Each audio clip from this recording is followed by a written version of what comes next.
फिरोजाबाद में। आज हम लोग नया चैप्टर शुरू कर रहे हैं। चैप्टर का नाम है कोऑर्डिनेशन कंपाउंड। ये चैप्टर समझने में बेहद इंटरेस्टिंग है और आपको जब ये चैप्टर खत्म होगा तो बिल्कुल याद हो जाएगा, एकदम रट जाएगा और दिमाग में भी इतना बढ़िया से फिट हो जाएगा कि आप कहोगे वाह बहुत बढ़िया चैप्टर था और सबने बहुत अच्छा समझाया। तो चैप्टर शुरू कर रहे हैं कोऑर्डिनेशन कंपाउंड। न्यू चैप्टर है कोऑर्डिनेशन कंपाउंड। बेटा कोऑर्डिनेशन कंपाउंड में सबसे पहला टॉपिक आता है Warner coordination theory. Warners coordination theory ये इसका सबसे पहला टॉपिक है। बोर्ड एग्जाम में 2 बार पूछा गया है, वेरी इंपॉर्टेंट है, इसलिए ध्यान से सुने। वार्नर कोऑर्डिनेशन थ्योरी, जाहिर सी बात है वार्नर ने दी। इसको समझने से पहले एक एग्जाम्पल समझे। जैसे मैंने एक एग्जाम्पल लिखा K4FeCN6। इस कंपाउंड को अगर आप देखें जिसमें बड़ा ब्रैकेट लगाओ, है ना, उसी ऐसे कंपाउंड जिसमें बड़ा ब्रैकेट हो वो ही है आपका कोऑर्डिनेशन कंपाउंड। कोऑर्डिनेशन कंपाउंड की पक्की पहचान है, बड़ा ब्रैकेट आएगा। ये कोऑर्डिनेशन कंपाउंड है, बड़ा ब्रैकेट आ रहा है या नहीं। और जो कोऑर्डिनेशन कंपाउंड है उनमें बड़ा ब्रैकेट आएगा और जो ब्रैकेट के अंदर है वो चीज पहले कहलाती है सेंट्रल मेटल एटम। क्या कहलाती है? सेंट्रल मेटल एटम या आयन। सेंट्रल मेटल एटम या सेंट्रल मेटल आयन। उसके बाद जो चीज होती है वो कहलाती है लिगेंड, जिसका काम होता है लिगेंड का सेंट्रल मेटल एटम को लॉन पेयर देना। तो लिगेंड क्या है? Lone pair provider. लिगेंड कितने हैं? 6। लिगेंड की संख्या कहलाती है coordination number, C.N। C for coordination, N for number. जो ब्रैकेट के बाहर है वो चीज कहलाती है प्राइमरी वैलेंसी। जो ब्रैकेट के बाहर है वो प्राइमरी वैलेंसी, यानी कि पोटेशियम और आयरन के बीच में जो बॉन्ड बन रहा है उसका नाम है प्राइमरी वैलेंसी। क्या नाम है? प्राइमरी। और जो आयरन और CN के बीच में बॉन्ड बनेगा ये कहलाएगा सेकेंडरी वैलेंसी। असली में प्राइमरी वैलेंसी आयनिक बॉन्ड है और सेकेंडरी वैलेंसी असली में कोऑर्डिनेशन बॉन्ड है। प्राइमरी वैलेंसी असली में आयनिक बॉन्ड है और सेकेंडरी वैलेंसी असली में कोऑर्डिनेशन बॉन्ड है। तो दोबारा समझें, बड़ा ब्रैकेट लगा है इसका मतलब कोऑर्डिनेशन कंपाउंड है। बड़े ब्रैकेट के अंदर जो सबसे पहले लिखा है वो सेंट्रल मेटल एटम या सेंट्रल मेटल आयन है। उसके बाद जो लिखा है वो लिगेंड है। लिगेंड की संख्या ये नंबर 6, ये कोऑर्डिनेशन नंबर है। तो कोऑर्डिनेशन नंबर का मतलब लिगेंड की संख्या। लिगेंड लॉन पेयर प्रोवाइडर है। लिगेंड का काम होता है लॉन पेयर देना। और बाहर वाली चीज और मेटल के बीच में जो बॉन्ड बनता है वो प्राइमरी वैलेंसी है, जो कि असली में आयनिक बॉन्ड है। और मेटल और लिगेंड के बीच में जो बॉन्ड बनता है वो सेकेंडरी वैलेंसी है, जो कि असली में कोऑर्डिनेशन बॉन्ड है। ठीक, पूरी बात समझ में आ गई या नहीं? तो एक बार पूरी बात अगर समझ में आ गई है तो ध्यान से एक बार दोबारा समझें, ये मिटाना हो जिससे आपको क्लियर हो कि सर ने क्या क्या बताया। एक बार अब आप बोलते जाएंगे। पहली बात बताओ, कोऑर्डिनेशन कंपाउंड की पहचान। बाहर क्या आएगा? Primary valency. कोऑर्डिनेशन कंपाउंड की पहचान बड़ा ब्रैकेट आना। क्या पहचान है?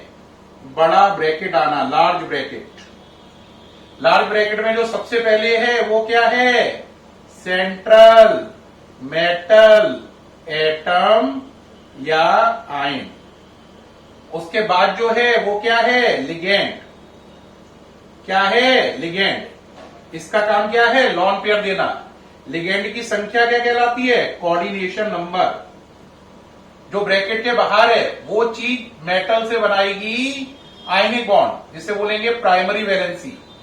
मेटल लिगेंड से बनाएगा सेकेंडरी वैलेंसी, जो असली में कोऑर्डिनेशन बॉन्ड के इक्विवेलेंट है।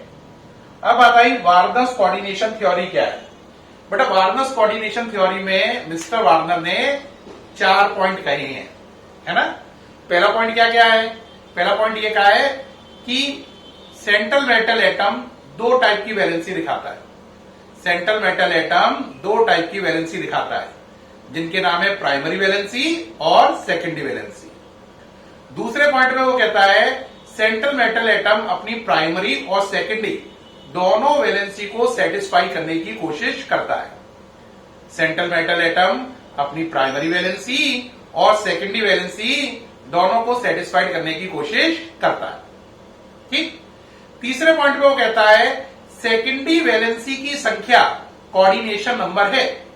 सेकेंडरी वैलेंसी की संख्या कोऑर्डिनेशन नंबर कहलाती है और वो ही कोऑर्डिनेशन कंपाउंड की शेप के लिए रेस्पॉन्सिबल होती है। शेप के लिए एक वर्ड यूज करते हैं हम, ज्योमेट्री। किसको यूज करते हैं? ज्योमेट्री। और चौथे पॉइंट पे उन्होंने कहा कि सेकेंडरी वैलेंसी अनब्रेकेबल होती है, यानी कि नॉन आयोनाइजेबल होती है, जबकि प्राइमरी वैलेंसी ब्रेक हो जाती है, यानी कि आयोनाइजेबल होती है। Repeat, secondary valency non ionisable है, ब्रेक नहीं होती है। प्राइमरी वैलेंसी ब्रेक होती है। जैसे आप यही कंपाउंड है, अगर आप इसे मौका दें टूटने का, तो ये बनाएगा 4K प्लस FeCN6 4 नेगेटिव। आप साथ देख पा रहे हैं, आयरन का साथ पोटेशियम छोड़ गया, प्राइमरी वैलेंसी उससे अलग हो गई, डिटैच हो गई, अलग हो गई। लेकिन आयरन का साथ Cn ने नहीं छोड़ा, तो सेकेंडरी वैलेंसी ने साथ नहीं छोड़ा, प्राइमरी वैलेंसी ने साथ छोड़ दिया। तो प्राइमरी वैलेंसी कैसी है? आयोनाइजेबल। क्या है? आयोनाइजेबल। जबकि सेकेंडरी वैलेंसी कैसी है? नॉन आयोनाइजेबल, यानी वो आपका साथ छोड़ेगी नहीं। तो टोटल मिला के कितने पॉइंट गए? एक एक करके देख लेते हैं। ये हटा रहे हैं, आप कहोगे कितने पॉइंट गए सर, एक बार समझा दीजिए ध्यान से, अच्छे से। तो देखो, पहले पॉइंट में कहा मेटल एटम 2 टाइप की वैलेंसी दिखाता है। कौन कौन सी? प्राइमरी वैलेंसी और सेकेंडरी वैलेंसी। प्राइमरी वैलेंसी है और सेकेंडरी वैलेंसी है। दूसरे पॉइंट में क्या कहा? मेटल दोनों को सेटिस्फाई करना चाहता है, प्राइमरी को भी सेटिस्फाई करना चाहता है, सेकेंडरी को भी सेटिस्फाई करना चाहता है, दोनों वैलेंसी को सेटिस्फाई करना चाहता है।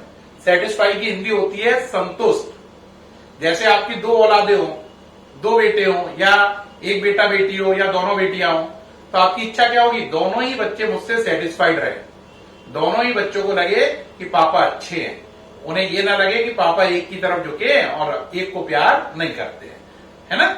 तो दोनों को सेटिस्फाई करना आपका काम है।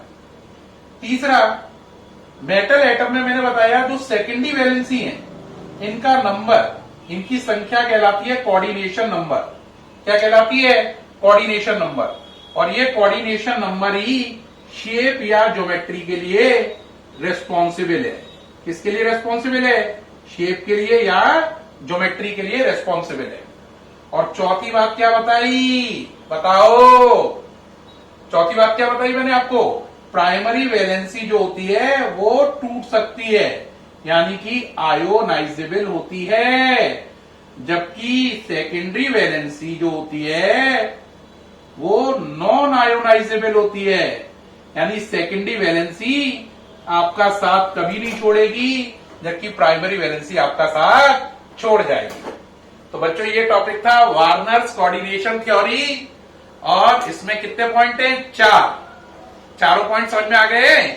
अब उन चारों पॉइंट को थोड़ा सा इंग्लिश में बोल लो, जिससे आपको याद हो जाए। तो पहला पॉइंट क्या है? पहला पॉइंट क्या है बोलो? Metal atom show 2 types of valency, that is primary valency and secondary valency. दूसरा point, metal atom have tendency to satisfy both valency, primary valency and secondary valency. Hindi में, मेटल एटम अपनी primary और secondary valency दोनों को संतुष्ट करना चाहता है। तीसरा point, the number of secondary valency is called coordination number and it is responsible for the shape of coordination compound. Shape को ज्योमेट्री भी कह सकते हैं। हिंदी में क्या हुआ? सेकेंडरी वैलेंसी की संख्या कोऑर्डिनेशन नंबर कहलाती है और यही शेप या ज्योमेट्री के लिए उत्तरदायी है। चौथा point, primary valency is ionisable but secondary valency is non ionisable. इसका हिंदी अनुवाद, प्राइमरी वैलेंसी तो ब्रेक हो सकती है लेकिन सेकेंडरी वैलेंसी कभी ब्रेक नहीं होती है। ये सारे पॉइंट को मिलाकर क्या बोलते हैं? Warners coordination theory. आप देख पा रहे हैं मैं सामने से हट गया हूं, आप सारी चीजें पढ़ पा रहे हैं। उम्मीद है ये चारों पॉइंट आपको समझ में आ गए होंगे, रट गए होंगे, है ना? बोर्ड एग्जाम में आए तो खटाखट लिख देना। ये वीडियो कैसा लगा? कोऑर्डिनेशन कंपाउंड का फर्स्ट वीडियो था, उम्मीद है बहुत अच्छा लगा होगा। फिर मुलाकात होगी नेक्स्ट वीडियो के साथ। Thank you.